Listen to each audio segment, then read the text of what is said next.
toca a nuestro compañero Fernando. Pues, ¿Qué tal? Muy buenos días a todos. Estoy muy emocionado de estar aquí porque les presentaré un trabajo al que le he dedicado mucho tiempo. Hoy les hablaré de soluciones numéricas de sistemas cuánticos, estudiando el sistema del oscilador armónico y del oscilador forzado. Este trabajo lo hice de la mano de la doctora Claudia Moreno González, a quien le agradezco mucho por su guianza y porque, en contra de mis mejores esfuerzos, me atravesó a la línea de meta de completar el proyecto modular. Ok, entonces, antes de iniciar con la teoría, hablemos un poco, les ofreceré una breve motivación. Si el control me lo permite. Ok, les daré una breve motivación. Fue Richard Feynman quien dijo que si conocemos perfectamente todas las leyes físicas, entonces no tenemos que preocuparnos de las computadoras. El día de hoy, la simulación computacional forma parte del paradigma de investigación científica en física como una forma de explorar y evaluar nuevas teorías antes de someterlas a las pruebas definitivas de la experimentación. Por otro lado, tenemos a Erwin Schrödinger, uno de los pioneros en la mecánica cuántica, el marco teórico matemático que permite estudiar la luz y las partículas a escalas muy pequeñas. Schrödinger es muy famoso por dos cosas: su gato y su ecuación. Su gato planea su venganza. La ecuación describe la dinámica de sistemas cuánticos en forma de algo que llamamos paquetes de ondas. Pero ¿cómo se ve un paquete de ondas? Nos llega por Amazon. Surge una pregunta y un área de oportunidad. ¿Podemos aplicar el enfoque de la física computacional a estudiar sistemas cuánticos? ¿Podemos encontrar visualizaciones que nos amplíen la perspectiva de lo que es una función de onda? Mi objetivo es demostrarles que sí. Mi objetivo es desarrollar algoritmos robustos y versátiles que nos permitan encontrar soluciones a la ecuación de Schrödinger de forma numérica y en el camino generar visualizaciones de lo que es y de cómo se comporta un sistema cuántico. Para lograrlo tengo que seguir algunos pasos. Primero, tengo que saber qué idioma habla la mecánica cuántica. Tengo que saber qué idioma hablan las computadoras y encontrar una forma de traducir y de hacer que estas dos se hablen entre sí. Después, tengo que estudiar un caso puntual. En esta ocasión será el oscilador armónico y el oscilador forzado. Finalmente, tengo que traducir la teoría física a un algoritmo en computadora para que la computadora haga el trabajo por mí y tener una visualización que la computadora no pudo mostrar adecuadamente. Entonces, ¿qué idioma habla la mecánica cuántica? Para entenderlo, no tenemos que ir más lejos de sus postulados. El primer postulado nos dice que el estado de un sistema cuántico es descrito por un vector en el espacio de Hilbert. Pero esto es un objeto abstracto y no puedo operar muy fácil con él, al menos no con las herramientas que conozco. Entonces, lo que yo voy a hacer es trabajar en la representación o expansión del estado en el espacio o base de posiciones, con lo que conocemos como las funciones de onda. Estas funciones de onda tienen la forma de vectores infinitodimensionales. Después, el segundo postulado nos dice que debemos abandonar las variables clásicas de posición y momento y otras cosas en favor de operadores que actuarán sobre nuestros estados en forma de transformaciones lineales. Y la forma en que una transformación lineal actúa sobre un vector es en la forma de una matriz. Podemos visualizarlo también en infinitas dimensiones. Luego, tenemos que hablar de cómo evoluciona el sistema. El tercer postulado habla de la medición y no lo voy a mencionar por ahora. El cuarto postulado nos dice que la evolución de un sistema, de cualquier evolución de cualquier sistema cuántico, debe ser dada o debe ser descrita por un operador unitario. Esto es el operador de evolución en el tiempo. Y nos será muy útil porque, dado cualquier estado, yo puedo encontrar su evolución en el tiempo solamente a partir de un operador. Es entonces claro que el idioma del álgebra lineal, el idioma de la mecánica cuántica, es el álgebra lineal. Ahora, en el caso de sistemas independientes del tiempo, yo conozco la forma que tiene ese operador de evolución en el tiempo. Es una exponencial del hamiltoniano y llamamos al hamiltoniano el generador de evoluciones en el tiempo. Ahora, ¿qué idioma hablan las computadoras? Veremos que las computadoras hablan el idioma del álgebra lineal también, porque hablar de álgebra lineal es hablar de manipulación de matrices. Y las rutinas numéricas de manipulación de matrices consisten de la repetición constante de operaciones bastante sencillas. También las computadoras son buenas trabajando en espacios discretos, lo que llamamos una discretización por diferencias finitas, en el que nuestro dominio espacial y temporal lo definimos en una malla de puntos y evaluamos las funciones solo en esos puntos. Hablar de derivadas y de operaciones en esa malla también es hablar de muchas operaciones repetitivas. Me preguntarán, Fernando, ¿pero no hay alguien ya hecho la ecuación de Schrödinger en métodos numéricos? La respuesta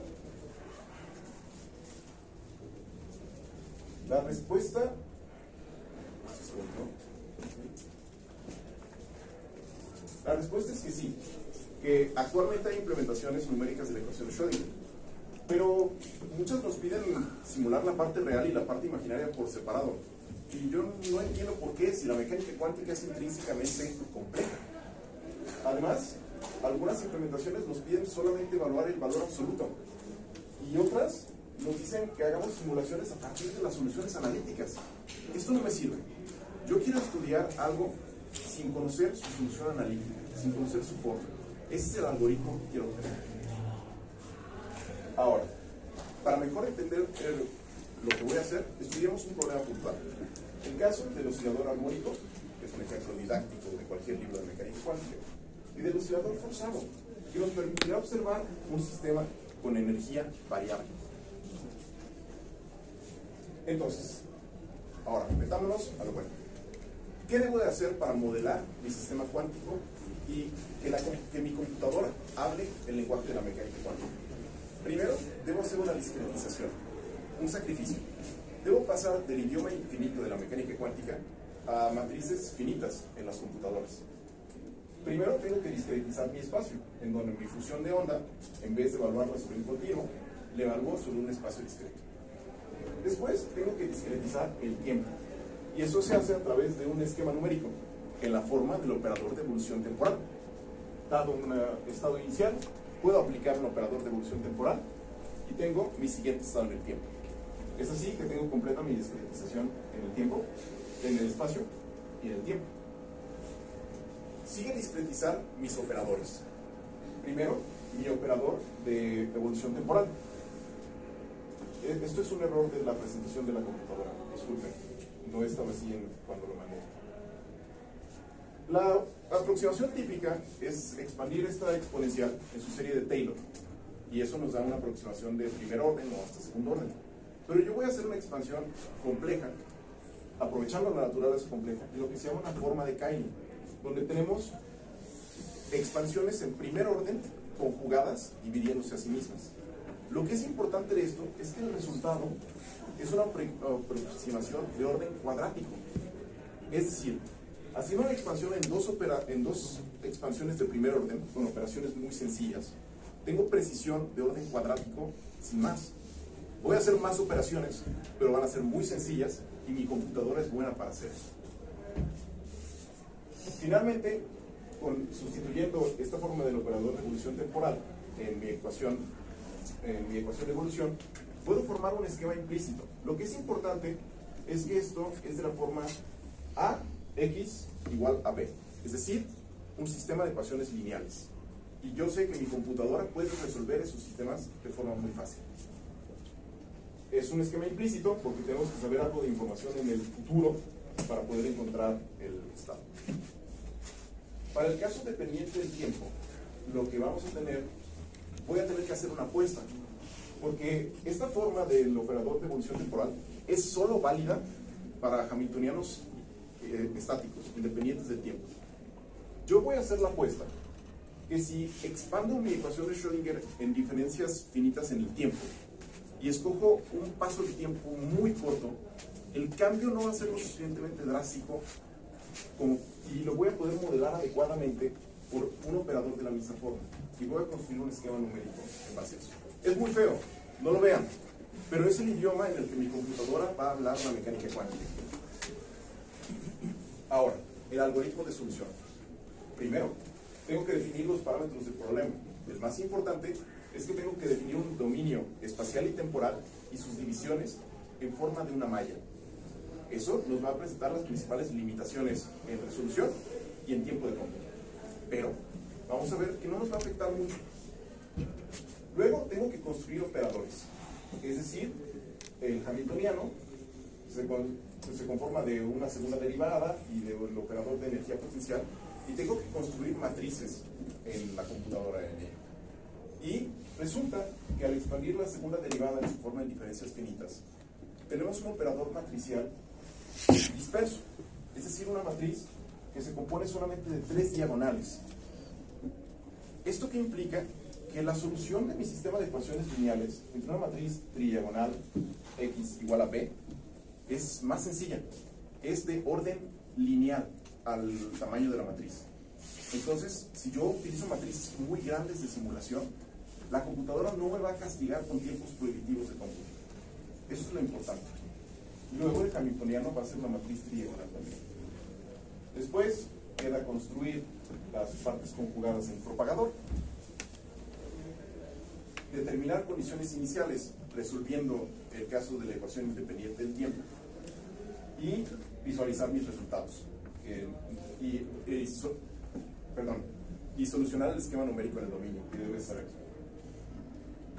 Ahora, vayamos a lo interesante, a los resultados. Primero, unos detalles sobre el dominio.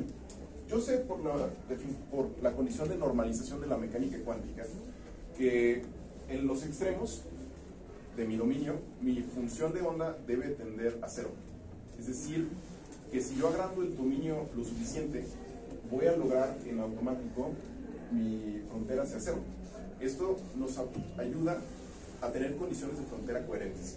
Porque yo estoy definiendo que la frontera, el valor de la función de onda debe ser 0. Pero si la frontera está pegada a la función de onda, eso no va a ser coherente. Luego, resolviendo el caso de la ecuación independiente del tiempo, encuentro los eigenvalores de energía permitidos. Los valores analíticos serían 1 medio y 3 medios de energía permitidos en el estado base y el primer estado excitado. Vemos que el error es menor del 0.1%. Tengo una muy buena precisión en mi solución numérica. Voy a decir que mi condición inicial para el oscilador armónico es una superposición del estado base y del primer estado excitado, acompañado de su condición de normalización. Vamos a ver cómo se ve un oscilador armónico que evoluciona en el tiempo. Voy a simular tanto el valor absoluto, la parte imaginaria y la parte real. Y lo que vamos a observar es una onda estacionaria, consistente con una partícula atrapada en un pozo de potencial. La mayor parte de la onda oscila entre la parte izquierda y derecha del pozo, mientras que las partes real e imaginaria se alternan en el plano complejo por ser los mayores contribuyentes al valor absoluto de la función. Eso es lo que podemos esperar de un oscilador complejo, de un sistema que obedece la ecuación de Schrödinger. Ahora, vamos al caso más interesante, a donde yo hice la apuesta. La apuesta por un sistema de energía variable en el tiempo. Voy a simular un oscilador forzado y voy a estudiar el caso resonante, donde la frecuencia del forzamiento omega es igual a la frecuencia de oscilación natural del oscilador, omega minúscula. Voy a partir del estado base, el estado del que el oscilador no se puede mover, y voy a observar que conforme ingresa energía al sistema y dado suficiente tiempo, la amplitud de mi movimiento va a aumentar, y si hiciera esto al infinito, la amplitud iría al infinito también. Pero vamos a la acción. Observamos primero oscilaciones en el plano complejo, pero después observamos que se adquiere movimiento porque se sube en el nivel de energía en el pozo de potencial. Y observamos lo que yo quería ver, un paquete de ondas envuelto por el valor absoluto. Nuestro valor absoluto tiene la forma de una envolvente que nos acota el paquete de ondas. Y conforme avance el tiempo, este paquete de ondas se volverá más denso y viajará más rápido de extremo a extremo. Observen que tuvimos que ampliar nuestro dominio temporal porque la función va a llegar hasta los extremos de nuestro dominio. va a ir más lejos. Entonces, esas son nuestras simulaciones del oscilador forzado en el caso resonante. Ahora, ¿cuáles son nuestras conclusiones? La mecánica cuántica y las computadoras hablan el mismo idioma y se llevan bien. Y para el algoritmo que yo implementé, como no cuesta mucho ampliar el tamaño de la malla, se llevan muy bien. Después, es que podemos, gracias a la implementación de un lenguaje de programación que utiliza números complejos, podemos modelar la naturaleza compleja de la mecánica cuántica en un solo paso. Después, tenemos simulación, podemos simular sistemas de energía variable. ¿Y qué pasó con la apuesta que hice? Sucede que las limitaciones de nuestro oscilador forzado no quedaron en nuestro paso temporal o en nuestra resolución temporal, sino en nuestra resolución espacial. Como observaron, el paquete de ondas se hace cada vez más denso y cada vez más complejo. Esto implica que nuestra malla va a tener dificultad en calcular, en encontrar el cambio entre los picos de nuestras ondas. Y esa es nuestra limitación. No podemos, somos ilusos pensando que podemos modelar la mecánica cuántica infinita en un sistema computacional que no es infinito. Algunas tangentes es estudiar potenciales delta, que son potenciales puntuales para observar cómo funciona nuestro modelo en ellas. Podemos extender nuestro modelo a 2 dimensiones y también estudiar sistemas multipartículas. Esos son. Pero entonces, ¿qué contribuí? ¿Qué hice yo? Implementamos lo que les prometí, un algoritmo estable, robusto y versátil para solucionar numéricamente la ecuación de Schrödinger y encontrar la evolución en el tiempo de un sistema cuántico. También hicimos la evolución en un solo paso, la parte real y la compleja, en un solo operador complejo implementado en nuestra computadora. Y nuestra solución no depende de la solución analítica. Podemos cambiar nuestro potencial para encontrar soluciones que no son analíticas. Esas son mis contribuciones. Y espero que ahora sepan un poco más sobre cómo funciona la física computacional y sobre cómo podemos hacer que nuestras computadoras hablen el idioma de la mecánica cuántica. Por mi parte, es todo.